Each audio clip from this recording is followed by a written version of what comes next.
This is Money Guide with Mary Sterk from Sterk Financial Services. Now, here's Mary Sterk.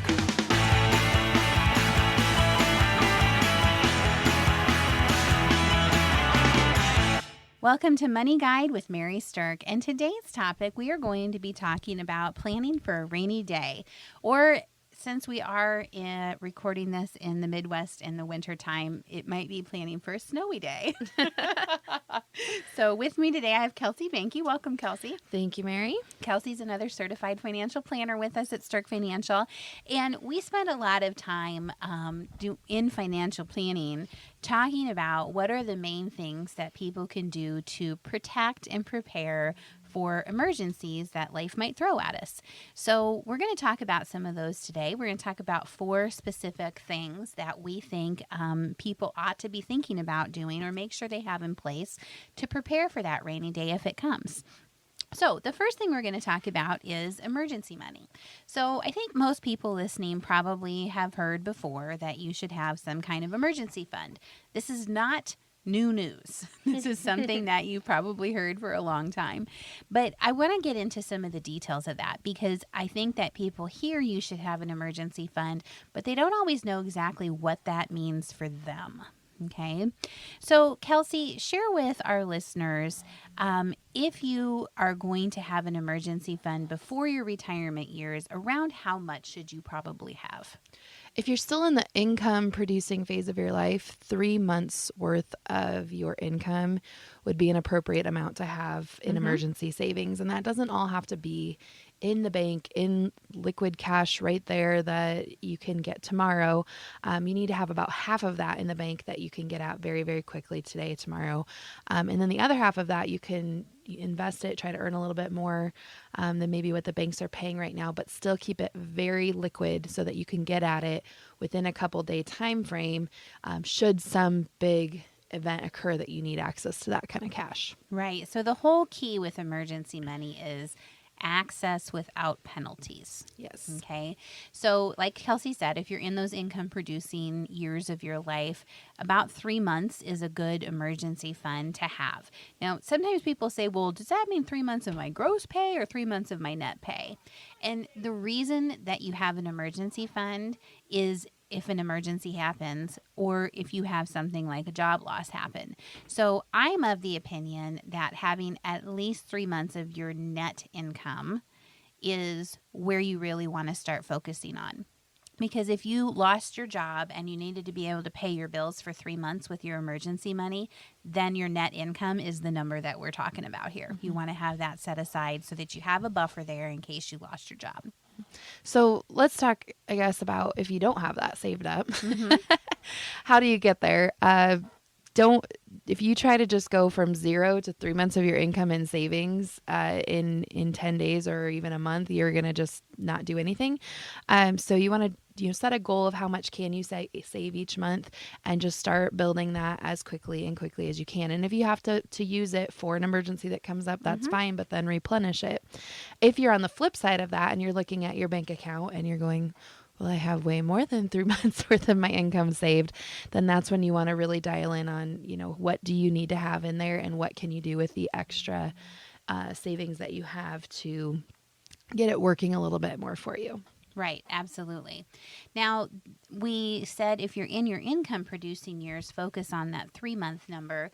But when you get to the point where you're actually retired and you're not income generating anymore, then in our opinion, you want to actually have a little bit more in your emergency fund. So closer to maybe that 6 month number of whatever your spending amount is during your retirement months. And the reason for that is because if you have an emergency, and you're not income producing anymore, it's going to take you longer to recover. And so if your emergency is big enough that you need to use most of your 3 months worth, and that will leave you with nothing. And if you happen to be on a limited or a fixed income, or if you have to sell other assets in order to replenish your emergency fund, you don't want to have to put yourself into a fire sale type of position. So 3 months worth emergency money if you're in those earning years, and 6 months worth of emergency money if you're in those retirement years is a great place to land with that.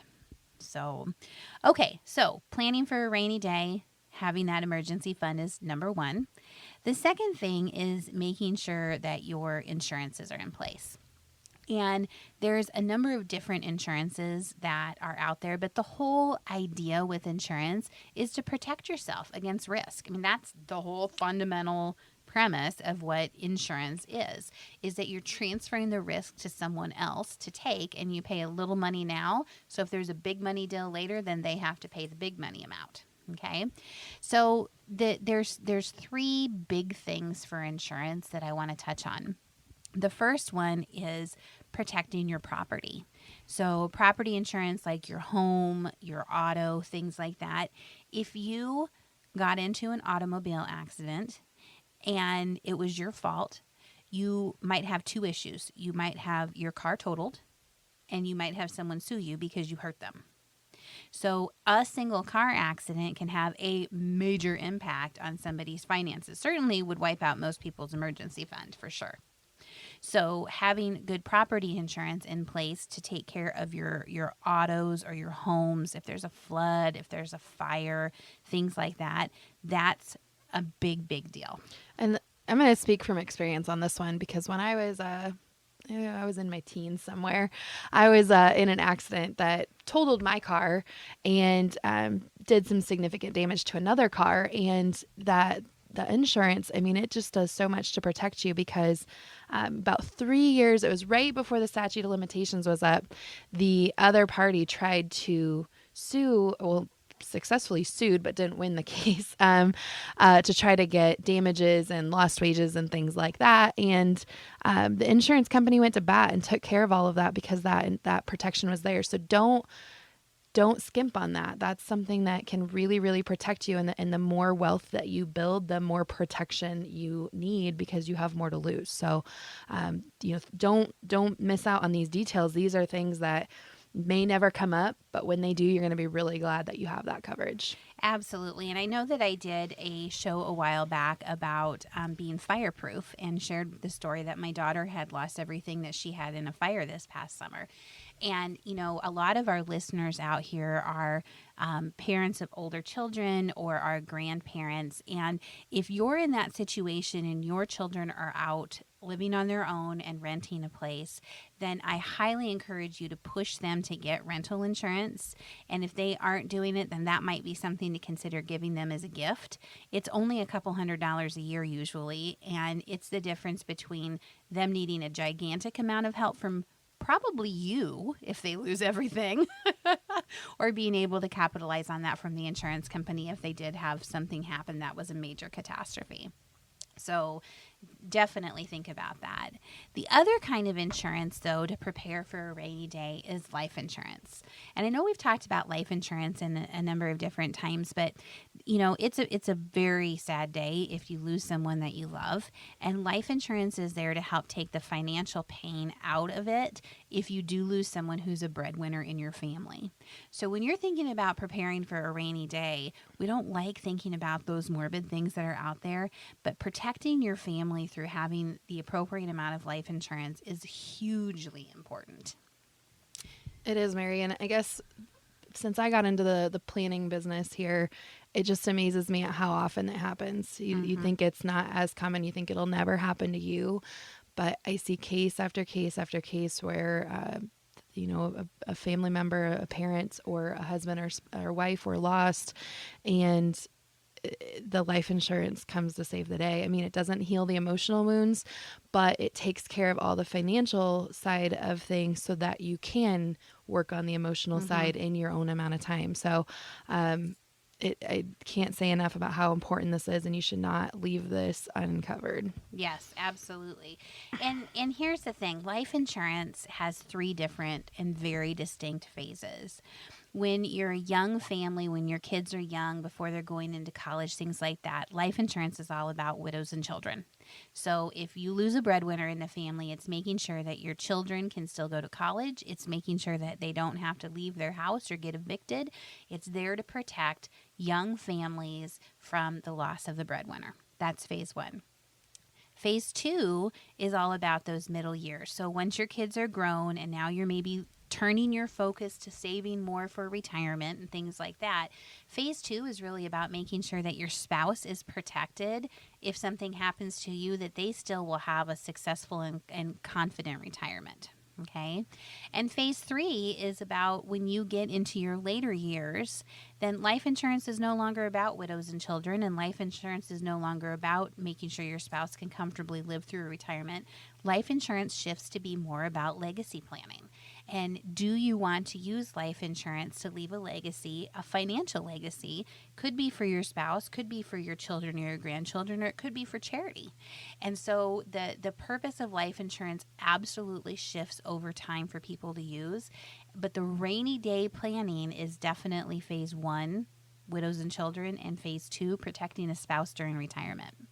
So speaking of retirement, we have a great seminar coming up in January, on January 12th. I'd like to invite all of our listeners to come to. You can register online at sterkfinancialservices.com. But if you're within 10 years from retirement, this is a seminar that you're definitely going to want to come take a listen to. We're going to talk about getting your ducks in a row so that you can retire with confidence. And I think you'll take away a lot of good, valuable things from it. So join us on January 12th. Congratulations to Mary Sterk and the team at Sterk Financial for earning a spot on 2 Forbes lists for 6 years running, including 2023 Forbes Best in State Wealth Advisors and 2023 Forbes Top Women Wealth Advisors Best in State, #1 in South Dakota. Welcome back to Money Guide with Mary Sterk, and today Kelsey and I are talking about planning for a rainy day. So we talked about making sure you have a good emergency fund, and we've talked about protecting yourself with insurance, but now let's talk about kind of looking ahead and visiting about the retirement savings. So planning for a rainy day, making sure that you're well prepared so that when you enter into the phase of life where you're no longer earning income, that you don't have financial crises hit you. Yeah, and this is kind of interesting because before the break we talked about, what if you die too soon? Now I'm going to talk about what happens if you live too long. I just can't get happy, can I? But the fact of the matter is people are living longer and longer and longer every single year, and we're making medical advancements that are extending life expectancy beyond what anybody has ever seen before. So talking about retirement savings, living too long is one of the rainy day situations that we want to talk about planning for. Yeah, I just had a gentleman in my office the other day, and he said, well, how do you know how long you're going to live? Which, of course, we have no crystal ball for that. But what we talked about was that you can kind of estimate using a few factors. So looking at, first of all, at your own family history. This particular gentleman's father had passed away in his 60s from a heart condition, but his mother was still living, and she is 96 years old, and she is healthy as a horse. So he's got one parent who had a health condition, causing them to pass away early, and one parent that's well outliving what the, mortality table norms would tell us. So my answer to that would be we have to err on the side of caution when you're doing planning. You have to expect to live longer. So you have to set up your financial planning prudently, saying, well, if you've got longevity in your family on one side, you probably need to plan to live till you're at least 95 to make sure your money lasts that long. Mortality tables tell us that mid-80s is kind of the number that the average person lives to.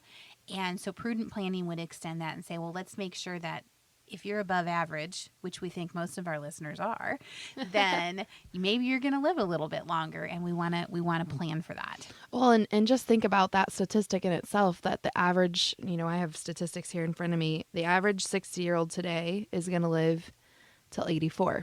Okay. Well, that's average. Half of them are going to pass away before that, and that usually is not always health related. It's, accidents when they're young, going to serve in the military, things like that.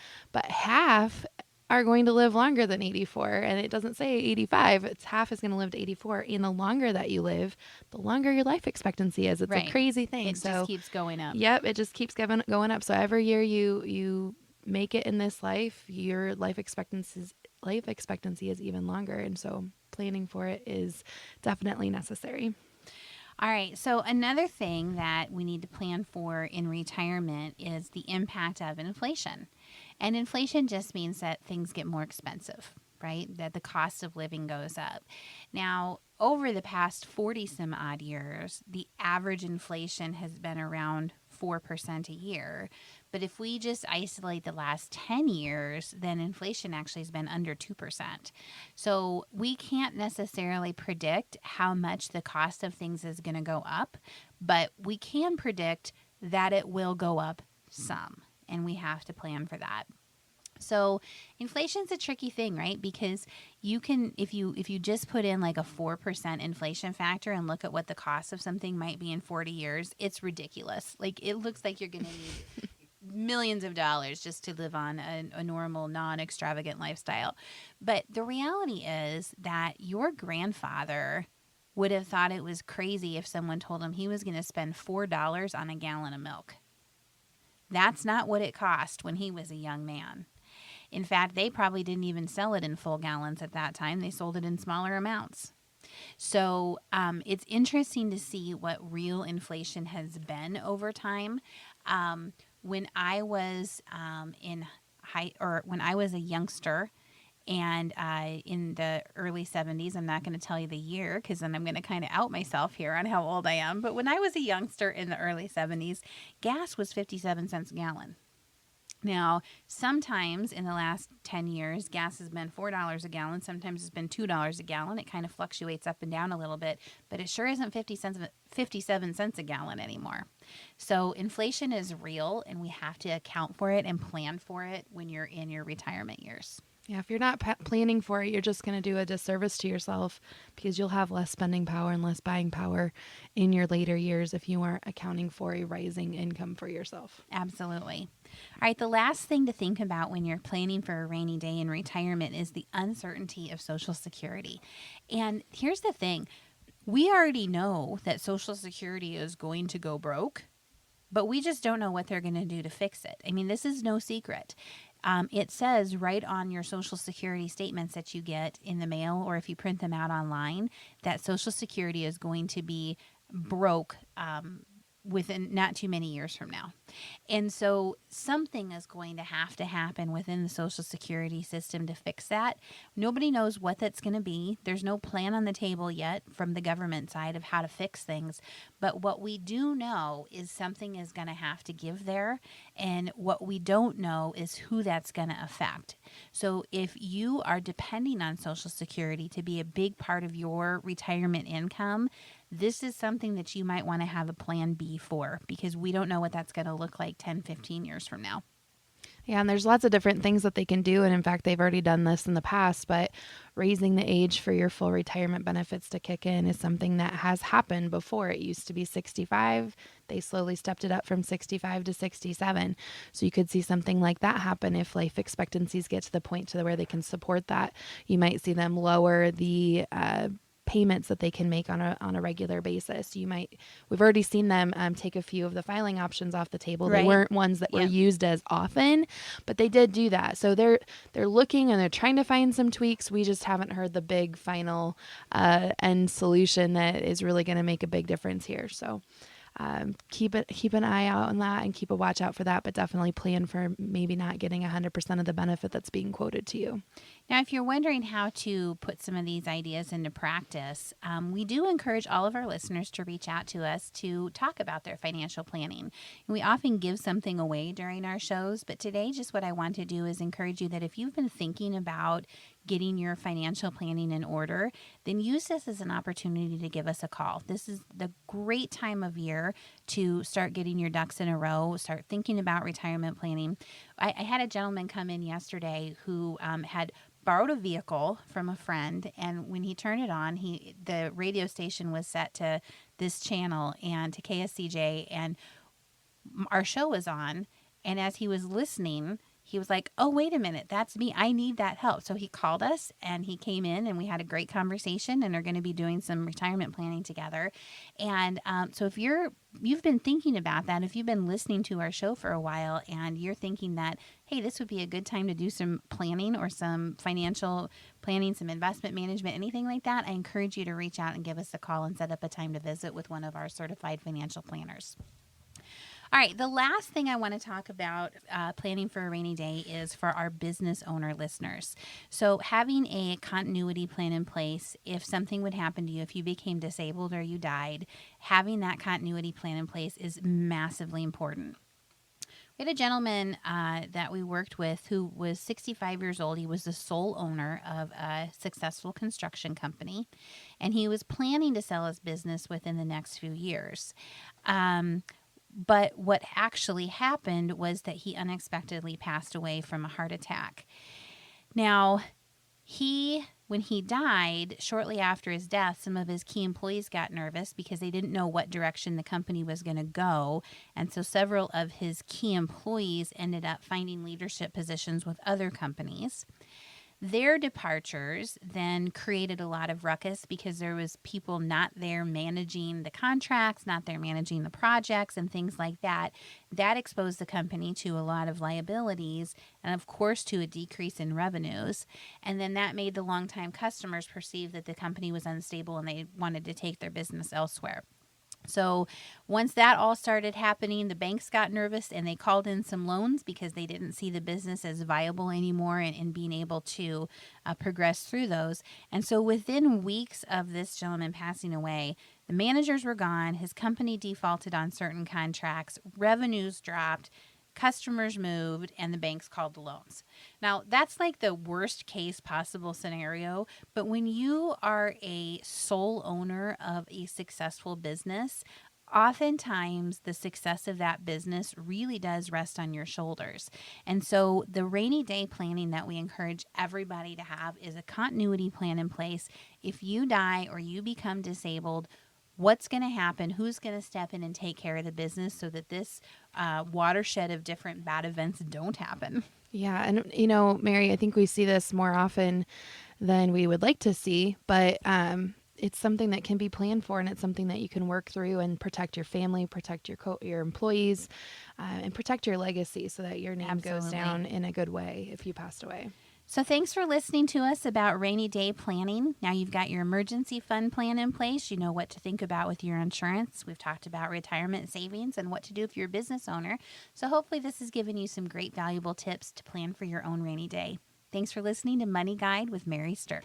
The views expressed are not necessarily the opinion of your audio provider and should not be construed directly or indirectly as an offer to buy or sell any securities or services mentioned herein. Investing is subject to risks, including loss of principal invested. Past performance is not a guarantee of future results. No strategy can ensure a profit nor protect against loss. Please note that individual situations can vary. Therefore, the information should only be relied upon when coordinated with individual professional advice. Securities and investment advisory services are offered through Woodbury Financial Services Incorporated, member FINRA SIPC. Insurance offered through Sterk Financial Services, which is not affiliated with Woodbury Financial Services Incorporated. Neither Woodbury Financial Services Incorporated nor its representatives provide tax or legal advice. You should consult a qualified attorney or tax professional to answer your specific questions. Sterk Financial Services is located at 350 Oak Tree Lane, Suite 150, Dakota Dunes, South Dakota, 57049. And can be reached at 605-217-3555. Forbes Best in State Wealth Advisors list includes 10 recipients per state. The award is based on qualitative and quantitative data, rating thousands of wealth advisors with a minimum of 7 years of experience and weighing factors like revenue trends, assets under management, compliance records, industry experience, and best practices. The award is not based on portfolio performance or client reviews. There is no fee in exchange for rankings. Third-party rankings and recognitions are no guarantee of future investment success and do not ensure that a client or prospective client will experience a higher level of performance or results. These ratings should not be construed as an endorsement of the advisor by any client, nor are they representative of any one client's evaluation.